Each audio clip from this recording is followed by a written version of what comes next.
What's up, everybody? We are back with another Epic Collection review. My name is John Delarose. I'm a #1 best-selling author and award-winning comic creator. And you can check out my books on Amazon, both comics and novels. So go grab those. That link is in the description below. And I appreciate everybody who supports the channel, supports independent comics and what we're doing here. You guys are awesome.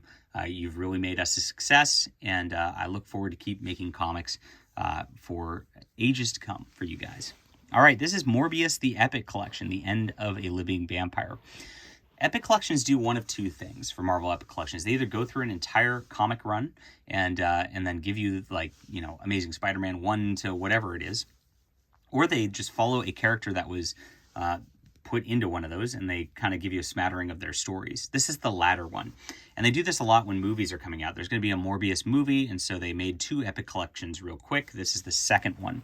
So the first one actually had his origin and a bunch of stuff from the Fear magazine from Marvel. And this has a whole smattering of just different deals, Vampire Tales, etc. And it's really all over the map because of that. You're not going to get very consistent stuff, but you do get a nice look. And I actually think this volume is a little bit better than the first as a read. It is on the short side for an Epic Collection. I think it's just 380-something pages. Most are a little over 400. But it starts with this storyline by Doug Mensch, where Morbius is like in this castle area, and it's very 70s style Marvel art right here. And he ends up in this alternate dimension, and Bill Mantlo takes over when he gets in the alternate dimension. Bill Mantlo really does a lot of these weird alternate dimension, demonic or whatever stories. That you get this like living eyeball, basically, and Morbius goes into the different eyeballs, like for different worlds. It's pretty cool. And got Don Heck on art here. Very 70s art, very 70s coloring. I really like this style. This is very Marvel House style. It's not like super creative, not that different from what you could tell. I don't think Morbius's faces are probably the best with Don Heck here, but it's pretty cool. And he's in this universe with this FBI agent, and he has to go into the different eyes to find his way out.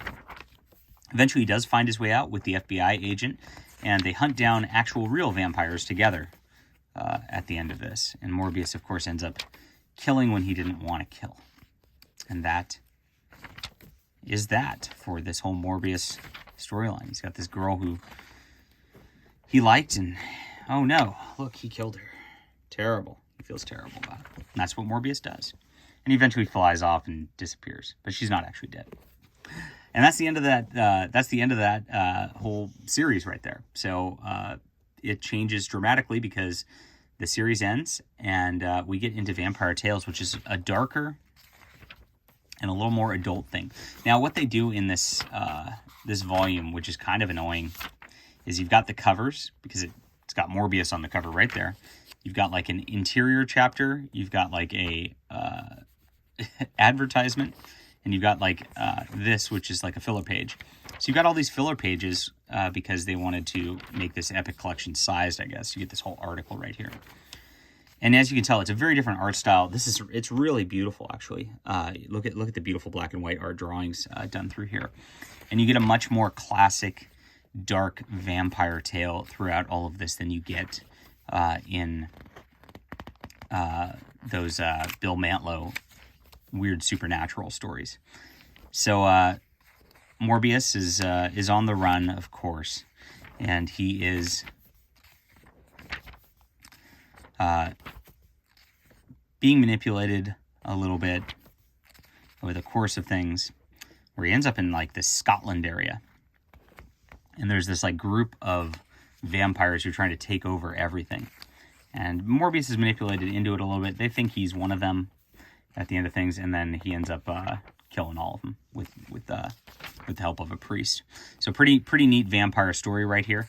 And that goes over the course, serialized, of like 3 or 4 issues there. Like I said, there's a lot of filler pages in this, and it's kind of annoying. Look at this Legion of Monsters cover, though. This is a beautiful cover from the 70s. Cool stuff. Legion of Monsters is had a couple different stories in it, but they only print the Morbius one in here, of course. And it's more just Morbius Vampire Tales. You see him fighting a werewolf here. And that's about it. Next, we have Marvel Premiere featuring the Legion of Monsters. And this goes back to like 70s style silliness. And you have a team up of Swamp Thing, Ghost Rider, Morbius, and the Werewolf by Night. And there's this giant like volcano in Sunset Boulevard, which shows up. Bill Mantlo writes this. Again, it's a weird supernatural thing. And this like angel demon thing, alien, I don't know what it is. He calls himself Starseed. He's on a horse, as you can see. And they all kind of team up to fight him. And he's kind of just like part of an alien race who wants to like exist. He's come back here after thousands of years. And, you know, they're like, you can't sit up here. This is LA. And they fight him. It's kind of weird. And then he actually has the power to turn them back into non-monsters. But unfortunately, they killed him. So they only get a glimpse of it before he dies. And they all run off back, easy come, easy go. Into their sad lives. So another weird Bill Mantlo tale. You can tell, just like I said, the Bill Mantlo stuff is very like out there supernatural compared to like the classic vampire tales in there. Next, we get a Marvel 2-in-1. This is a team up with The Thing. And this character, the Eraser from Ant-Man, originally shows up. And he literally erases people into another dimension. And Morbius ends up being erased in that other dimension, but then comes back and uses that alien technology against him along with The Thing. And it's pretty fun stuff. That's cute, classic team-up stuff. And then we get into back into Spider-Man with Morbius. And this beginning one there's a reprint of an old Marvel team-up, which is in Volume 1. And apparently they changed a couple pages of it so that it could flow with Spectacular Spider-Man. And that's that. So Morbius shows back up in Spectacular Spider-Man here. Some cool art, some cool... I like Spectacular Spider-Man quite a bit. And you get a little bit of Spider-Man's life here. Morbius is actually captured and changed by this character called the Empathoid, who just is taking over his body, basically. And Spider-Man's trying to fix him and get the Empathoid out of Morbius. It's kind of an odd storyline, but you get a couple good fights in here. Very classic superhero stuff, and eventually Morbius runs off when he takes care of that. Now we fast forward all the way to Spectacular Spider-Man 38, where we get Bill Mantlo back. And we get Sal Buscema on art, who is John Buscema's brother. He doesn't actually get a lot of attention, but Sal Buscema does a great job here. And I really enjoy his art over this. He draws Spider-Man very well. Sal Buscema does the inks for Spider-Girl later on.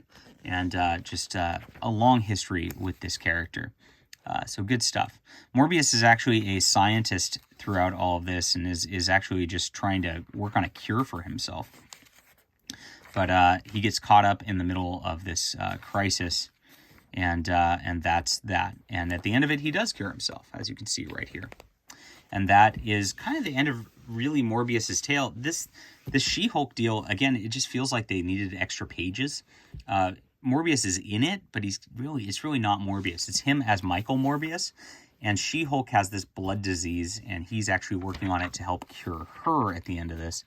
And he talks about how he has there's this weird cult situation that SheHulk gets into. This is much more of a SheHulk story than a Morbius story.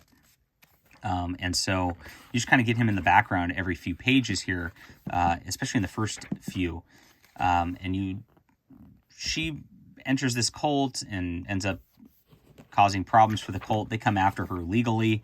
And she ends up almost dying at the end of this. Now, this is prior to John Byrne's SheHulk. Now, John Byrne really redefined the character quite a bit. This is much more of a standard story. Gosh, I don't even remember who did the art or... here it is.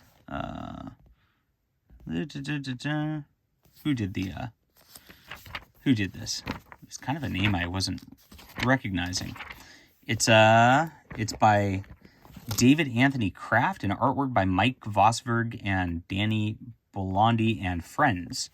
And very kind of bland layouts through the course of this. You can see why it kind of got canceled. It just was not exciting stuff. But Morbius is at this college, and he's they're protesting Morbius being there because they find out he's there, and he has this whole serum he's going to make himself not a vampire with, but he needs that serum for She-Hulk to keep her alive, basically. So he has that whole crisis of like whether to give it to her or not at the end of this, after She-Hulk does her whole deal. And this is a 4-issue series, so I mean it really is dragged out for what it is. The art's uninspiring, the story's uninspiring. It's all right. You get a little bit with Morbius in here. Eventually he gets taken by this like schizoid man along with She-Hulk, and they kind of team up to solve that problem after she's got her whole deal. And Morbius just kind of disappears after that. He's gone. So not much for Morbius at the end of that. Really, it was interesting at the beginning of this volume. I'd say the Vampire Tales stuff, those black and white magazines were probably the best out of here, though the Bill Mantlo stuff was pretty fun too. A real mixed bag all the way around, and a little too much filler to pad out the pages here for the Epic Collection. So 7 out of 10 regardless, which is about my average. It's enjoyable, but it's not like great by any means. I didn't mind reading it, but there is better work out there. All right, that's it. Hit that like and subscribe button. We'll be back soon.